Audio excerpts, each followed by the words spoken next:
It's 2,000 years of one family feud after another. It's a bloodbath. As long as you call it Igirisu, the Japanese word for Britain, you'll never truly understand it. It's the United Kingdom. And that's why it's so complicated.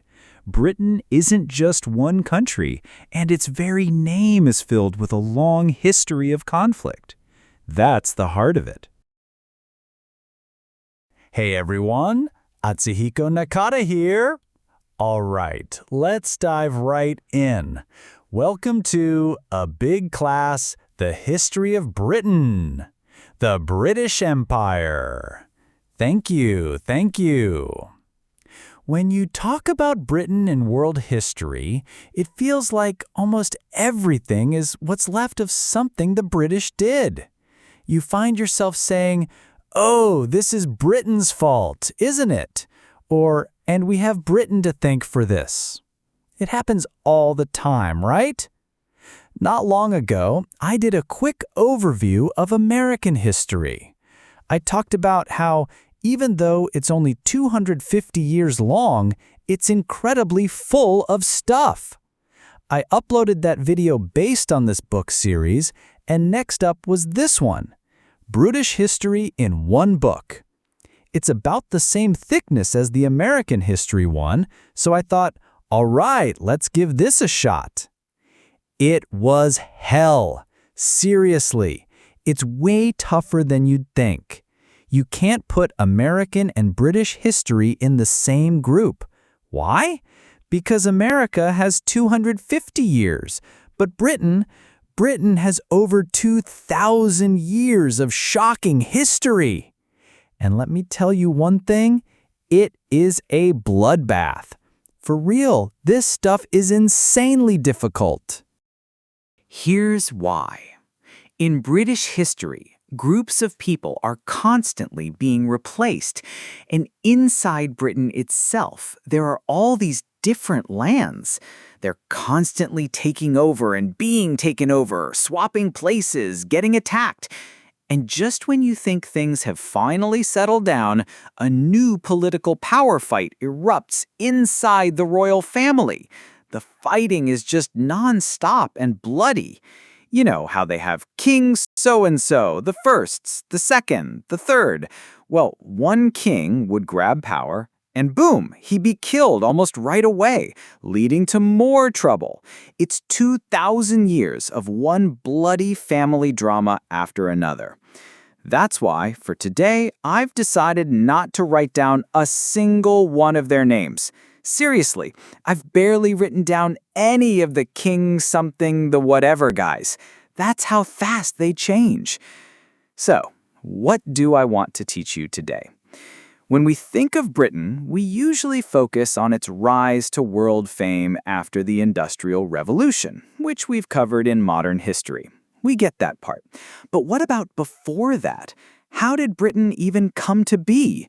What's the special character of its history? I'm going to give you a super big overview of that. My goal is to give you a rough idea of how the nation of Britain was formed. So please, listen closely. All right, first off, let's look at the land of modern-day Britain. As always, I've drawn my trusty block map. Just try to remember this layout. We Japanese call it Igirisu, but apparently we're one of the few who do. It's the United Kingdom. You know, UK. You hear UK rock, right? That's because United Kingdom is the official name. We Japanese just got stuck on an old name for it, Igirisu, from the word English. So, as long as you're calling it Igirisu, you can't officially understand Britain. It's the United Kingdom, and that's why it's complicated. As of today, it's made up of England. Yeah, you've heard of it, maybe from soccer. Scotland. Scotch. You've heard of Scotch whiskey, right? Got it. Wales. When we get to Wales, our minds start to go blank, don't they? And then Ireland. Wait, isn't that a different country? That's probably what most of you are thinking, right? Well, the official name is actually the United Kingdom of Great Britain and Northern Ireland. So you're thinking, huh? So only the northern part of Ireland is part of the UK. That's the key point. Ireland was ruled by the British for long periods, but as of now, only the northern part remains part of the UK. The rest of it became independent at a certain point. Yep, so the United Kingdom is the United Kingdom of Great Britain and Northern Ireland. It's confusing from the get-go. Don't you just wish we only had to remember England and Scotland, like England for soccer and Scotland for whiskey? Can we just leave it at that? But no, we also have Wales and the northern part of Ireland. Please don't forget them. So what was it like way back when? This is where it gets interesting. Originally, there were various groups like the Celts and others. But who was the major ancient power that had a big effect? Rome, of course. You can't talk about European history without talking about Rome. In the south, you had a huge effect from ancient Greece around the Mediterranean Sea. But after the time of Greece, Rome basically built everything. As they say, all roads lead to Rome. For a time, Europe was Rome. And then he came, Caesar. He just shows up out of nowhere. Caesar attacked these nameless islands. When Caesar came, they weren't even sure if this area of Britain was an island or not. They just knew that people called the Britons lived there, so they apparently called the area Britannia. Britain. Sounds familiar, right? It all starts from around here. The land of the Britons was Britannia. Caesar shows up, but because of some trouble back home, he has to leave. But Rome doesn't give up. Later, Emperor Claudius comes along. And this is way back in 58 BC when Caesar arrived. We're talking about 2,100 years ago. You're like, Caesar was that long ago? But yeah. Anyway, Emperor Claudius comes and takes over about the southern half of the land. We'll just go through this part quickly. He takes a firm hold of the area around England and calls it Britannia, a part of Rome. So in the beginning, they were ruled by a power from Italy. Well, not Italy, but Rome. They were ruled by Rome, but later, as you know, the Roman Empire started to weaken. Then came the Great Migration of the Germanic peoples, which you might remember from world history. Groups were pushed west from the east, and when Rome's hold on its western lands got weaker, they pulled out their army. So with the fall of the Roman Empire and the migration of Germanic groups, Roman rule disappeared. You'd think, great, we're free, right? Wrong. That's when the Germanic groups themselves show up. The Great Migration was no joke. They even crossed the sea to get to the island. And this is a key point. People often say Britain is similar to Japan because it's an island nation. And sure, on the far edges of the huge land of Eurasia, you have the island nations of Japan and Britain. And today, Japan has its emperor and Britain has its royal family. So two island kingdoms on opposite ends of the land, lots of similarities. But there's one huge difference between Japan and Britain. The sea separating Japan from the mainland is about 50 kilometers wide. The Dover Strait, however, which separates Britain from the mainland, is only 30 kilometers wide. You might think, what's a 20-kilometer difference? But it's huge. There used to be a popular TV show where they had a part about swimming across the English Channel. People try it all the time. That's how close it is to the mainland. You don't see many TV shows trying to swim from Japan to Busan, do you? It's apparently a bit too tough. So, except for the Mongol attacks a long time ago, Japan hasn't really had to worry about being attacked from the sea. But Britain? They get attacked over and over again. First came Rome.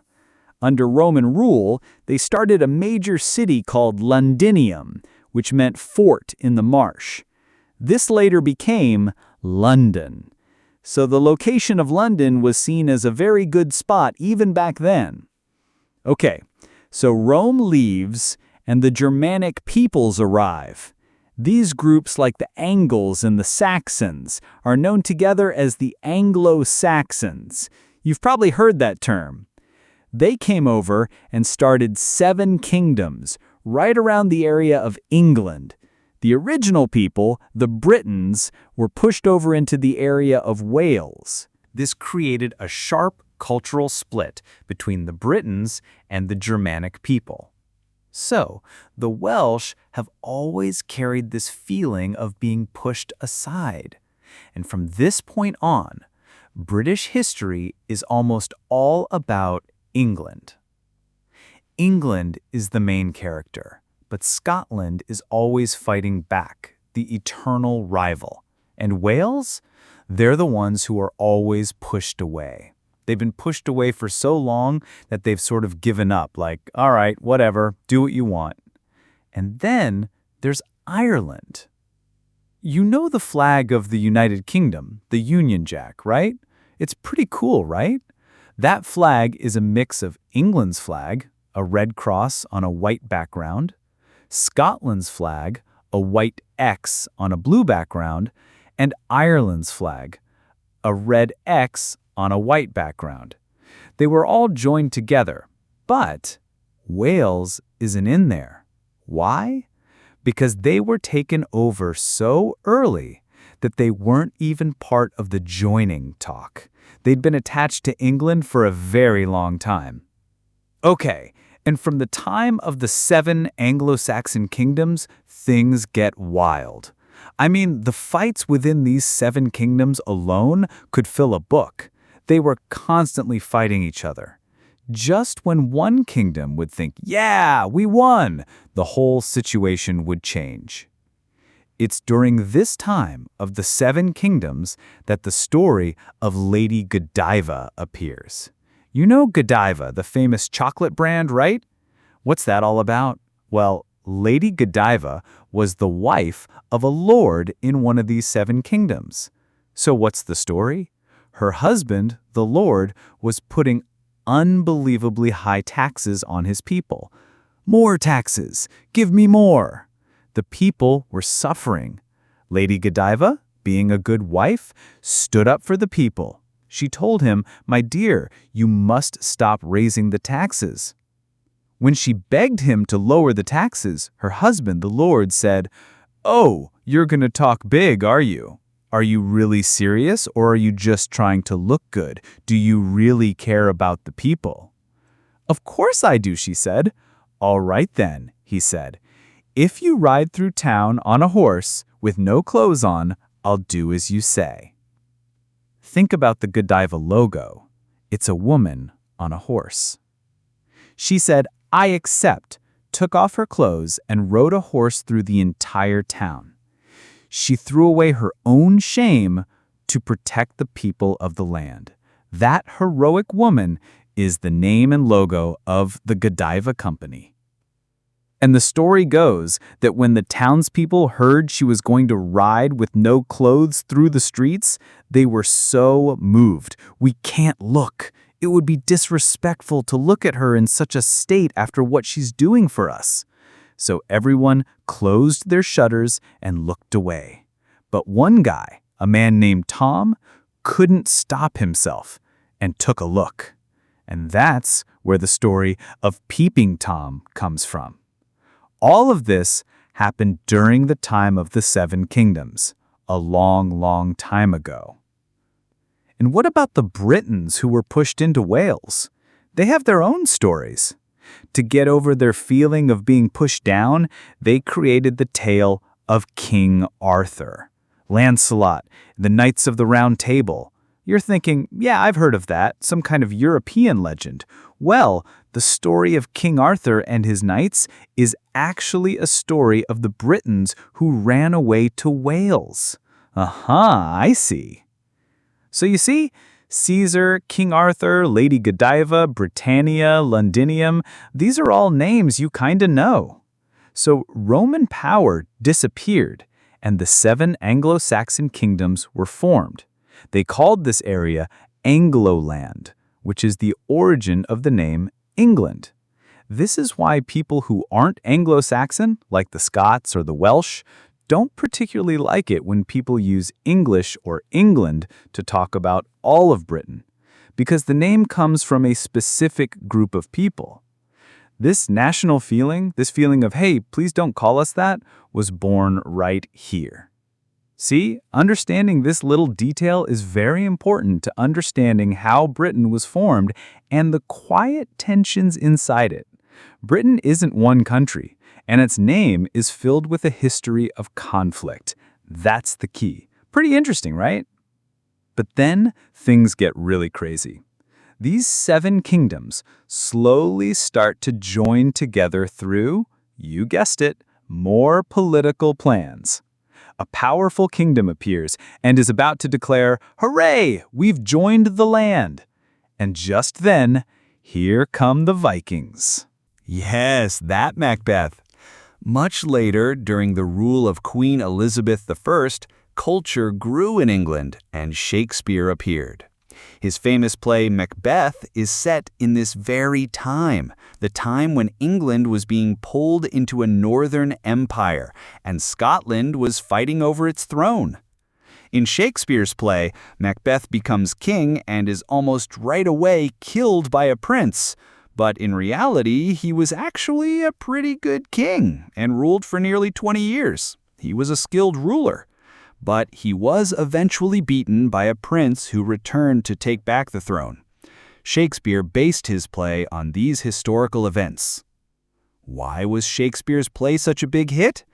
The words and story were brilliant, of course, but this whole timeline shows you just how personal and real these stories of kings and conflict were to the people of Britain. It was like exciting gossip. They were living it constantly. And for Shakespeare, an Englishman, to write about a conflict in Scotland, that was safe. It wasn't about English drama, so the audience could enjoy it without political problems. And since the play ends with the hero being supported by the King of England, it was like very much.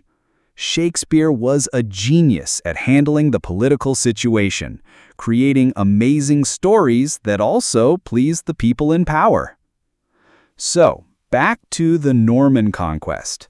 They were completely taken over by Normandy, and this completely changed the flow of culture. The country, which had felt like a part of Scandinavia, was now cut off from the north and began to feel much more like a part of mainland Europe. If this had happened, the culture might have been a mix of Europe, Scandinavia, and Britain, so this was a major turning point. The Duke of Normandy who led the attack was named Guillaume. When he came to England, he started calling himself William I. He was both a helper to the King of France and the King of England.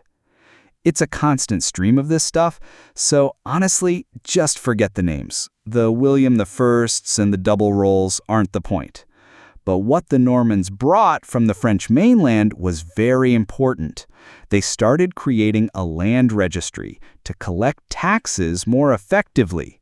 Continental culture was being brought in. They listed the land and said, "I will lend you this land, and in return, you will pay me taxes." This is the foundation of feudalism, the system where a king gives land to lords in exchange for loyalty and taxes, and it was brought to Britain here. This part was a huge surprise to me. First Rome, okay, then 7 kingdoms, got it, then it was part of Scandinavia, and then taken over by France, which is how feudalism started? Wow. And from here on out, things start to feel very British. From this period, Britain begins to increase its importance within Europe. There's still a long way to go until the Industrial Revolution makes it explode onto the world stage. That's the Golden Age. But eventually, the balance of power will fall apart, and the footsteps of the world wars will begin to draw near.